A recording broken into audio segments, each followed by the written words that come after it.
Welcome to our channel. Today we embark on a journey to understand the profound signs of divine judgment on nations as depicted in the Bible. Throughout history, civilizations have risen and fallen. Empires have flourished and crumbled.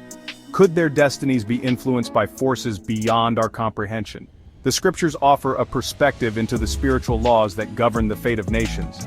Join me as we explore 10 signs interpreted as warnings for turning away from the divine. Let's begin our exploration. Power can be intoxicating, corrupting. The Bible in Isaiah chapter 3 verses 1 through 7 paints a vivid picture of compromised leadership. Your rulers are rebels, companions of thieves. They all love bribes and chase after gifts. They do not defend the cause of the fatherless. The widow's case does not come before them. When those in power prioritize personal gain over the welfare of their people, it is a sign, a crack in the foundation of a nation. Proverbs chapter 29 verse 2 states that, "When the righteous thrive, the people rejoice. When the wicked rule, the people groan. When leaders stray from righteousness, it is a warning that judgment may be at hand." Reflect on the leaders of our time. Do they embody integrity and compassion? The answers may reveal much about the path our own nations tread. Prosperity and abundance are blessings that can easily be taken for granted. The Bible warns in Deuteronomy chapter 28 verses 15 through 17 that economic hardship can be a consequence of disobedience. You will be cursed in the city and cursed in the country. Your basket and your kneading trough will be cursed. The prophet Haggai in chapter 1 verse 6 echoes this warning. You have planted much but harvested little. You eat but never have enough. You drink but never have your fill. When a nation turns its back on divine principles, the flow of abundance can be disrupted. The book of Revelation in chapter 6 verses 5 and 6 offers a glimpse into a time of economic turmoil. 2 pounds of wheat for a day's wages and 6 pounds of barley for a day's wages. Economic hardship and famine are not mere economic cycles. They can be signs that a nation's priorities are out of balance. Reflect on the economic challenges we face today. Are they merely financial issues, or do they signal a deeper spiritual imbalance? The earth, our home, a delicate balance of interconnected systems. Deuteronomy chapter 28 verses 23 and 24 suggests a connection between human actions and environmental consequences. The sky above your head will be bronze, the land beneath you iron. The Lord will turn the rain of your country into dust and sand. These verses paint a stark picture of drought and environmental degradation. Isaiah chapter 24 verses 5 and 6 laments this. The earth is defiled by its people. They disregard the law and violate the covenant. When we pollute our air and water, are we not inviting the very calamities we fear? Natural disasters and environmental decline can be signs that we are out of harmony with the natural world and the divine order. War, a brutal dance of destruction, a testament to human conflict. The Bible in Leviticus chapter 26 verse 17 suggests that military defeat can be a consequence of rebellion against God. I will set my face against you so that you will be defeated by your enemies. Deuteronomy chapter 28 verse 25 echoes this warning. The Lord will cause you to be defeated before your enemies. When a nation turns away from righteousness, it risks losing its divine protection. The prophet Jeremiah in chapter 50 verses 9 and 10 laments the fate of a nation that has forgotten its God. I will stir up nations from the north against Babylon. Military defeat and the loss of lives and land are not mere political setbacks. They can be signs that a nation's actions have consequences. Reflect on the conflicts we see today. Are they merely political, or do they signal a deeper spiritual crisis? Disease, a silent stalker, a reminder of our vulnerability. The Bible in Deuteronomy chapter 28 verses 21 and 22 warns of diseases as judgments. The Lord will send on you wasting disease, fever, and inflammation. The prophet Ezekiel in chapter 14 verse 21 echoes this warning. How much worse will it be when I send against Jerusalem my 4 dreadful judgments, sword and famine and wild beasts and plague. When a nation disregards the laws of health, it risks inviting disease and pestilence. Disease and plagues are not merely biological events. They can be signs that a nation's way of life is out of balance. Reflect on the health crises we face today. Are they merely medical issues, or do they signal a deeper spiritual imbalance?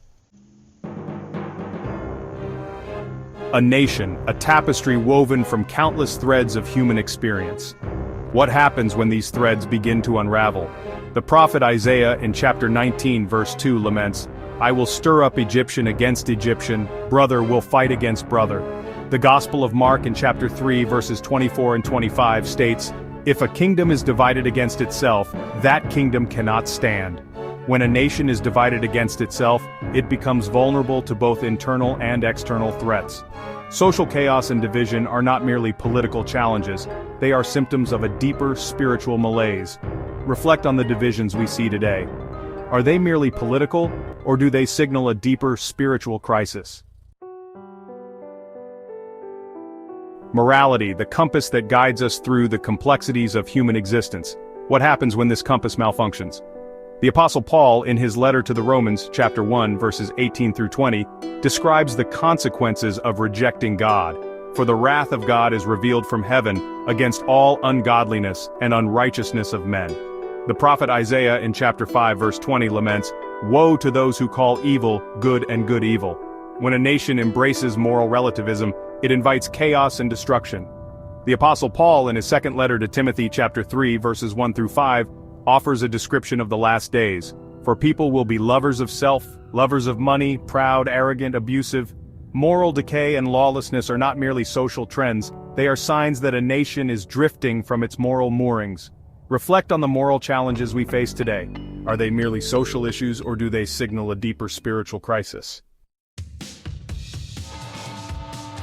A nation's homeland, its sacred soil, the foundation of its identity. What happens when this foundation is shaken? The Book of Kings tells the tragic story of the Israelites' exile. In the 9th year of Hoshea, the king of Assyria captured Samaria and deported the Israelites to Assyria. The prophet Jeremiah in chapter 25 verse 11 echoes this warning. This whole country will become a desolate wasteland. When a nation forgets its history, it risks losing its place on the world stage. Jesus, in the Gospel of Luke, chapter 21 verse 24, prophesies the destruction of Jerusalem and the dispersion of his people. Exile and the loss of sovereignty are not merely political defeats, they are profound spiritual experiences. Reflect on the geopolitical challenges we face today. Are they merely political, or do they signal a deeper spiritual crisis? Religion, a powerful force for good, a source of comfort and inspiration. But what happens when this force is corrupted? The prophet Jeremiah in chapter 23 verse 16 warns against false prophets. Do not listen to what the prophets are prophesying to you. They fill you with false hopes. The Apostle Paul in his second letter to Timothy chapter 4 verses 3 and 4 echoes this warning. For the time is coming when people will not endure sound teaching. When religious leaders prioritize power and wealth over spiritual guidance, it is a sign of deep spiritual decay. False prophets and religious corruption are not merely theological debates, they are signs that a nation's spiritual compass has gone astray. Reflect on the religious challenges we face today. Are they merely theological, or do they signal a deeper spiritual crisis? Government, a necessary institution intended to ensure order and justice. But what happens when this institution becomes a tool of oppression? The prophet Daniel in chapter 2 verse 21 describes God's sovereignty over human governments. He deposes kings and raises up others. The book of Revelation in chapter 13 offers a vision of a beast, a symbol of tyrannical government. The beast was given a mouth to utter proud words and blasphemies. When governments become oppressive, it is a sign that the forces of darkness are at work. The prophet Isaiah in chapter 10 verse 1 warns against those who decree iniquitous decrees.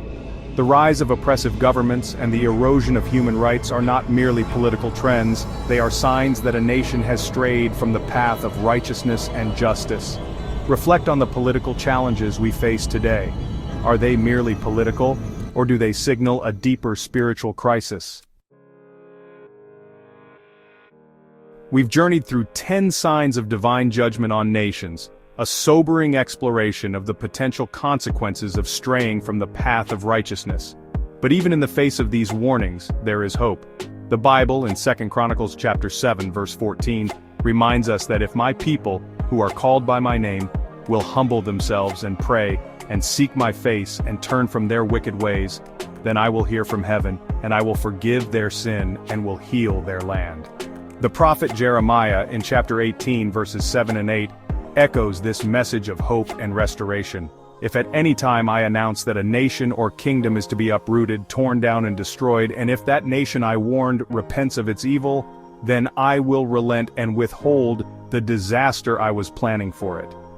What are your thoughts and understanding of the Holy Bible and what you are seeing with your own eyes in this day and age? Please like, subscribe, and share your comments.